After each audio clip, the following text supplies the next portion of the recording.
అన్ని ఇచ్చినప్పుడు కూడా వాళ్ళ జీవన విధానంలో ఎలా ముందుకెళ్ళాలో కూడా తెలియట్లేదు.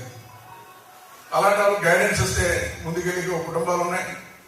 ఆ విధంగా కూడా చాలా మందికి పేదరికం కొంత ఉండిపోతున్నారు. ఆ పేదరికం ఉండకూడదు. తద్వారా ఈరోజు ఏదైతే మన ఇండస్ట్రియలిస్ట్ ఉన్నారో, మనలో స్తోమతలో వాళ్ళు ఉన్నారో వాళ్ళందరూ రిక్వెస్ట్ చేసి ఆ కుటుంబానికి ఆదుకునేలా చేస్తే బాగుంటుందని ఒక నూతనంగా ఆలోచించారు.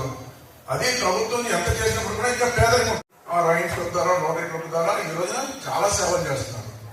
ఎంతో మంది పేదవాడికి ఈ రోజున వైద్య సేవలు అందిస్తున్నారు. అదేవిధంగా ఏదైనా ట్రైసైకిల్ కావాలని ట్రైసైకిల్ ఇస్తున్నారు. అదేవిధంగా ఉచిత వైద్య సేవలు అందిస్తున్నారు. బ్లడ్ బ్యాంక్ పెట్టారు, దాని ద్వారా సేవలు అందిస్తున్నారు. అదేవిధంగా ఇక్కడ స్వచ్ఛంద సేవా సంస్థలు చాలా ఉన్నాయి. ఇక్కడ ఉన్నారు బాలకృష్ణ గారు కానీ ఇంకా చాలా మంది ప్రముఖులు చాలా మంది మీ క్లబ్బుల ద్వారా ఎన్నో సేవలు చేస్తున్నారు. మీరు ప్రభుత్వం చేస్తుంది, ఒక పక్కన మీరు సేవలు అందిస్తారు, అయినా పేదవాళ్ళు ఉన్నారు. మేము అక్కడక్కడ వెళ్తున్నాం కుటుంబాలు, అమ్మ అన్ని ఇస్తున్నాం కదా, ఇంకేంటంటే నాకు ఎవరు లేరు, ఒక్కనే ఉంటానన్నారు. గోండాయిలు లేకుండా ప్రశాంతమైన వాతావరణం తీసుకొచ్చారు కాబట్టి అందరూ ఇక్కడ బస చేస్తున్నారు. సందర్భంగా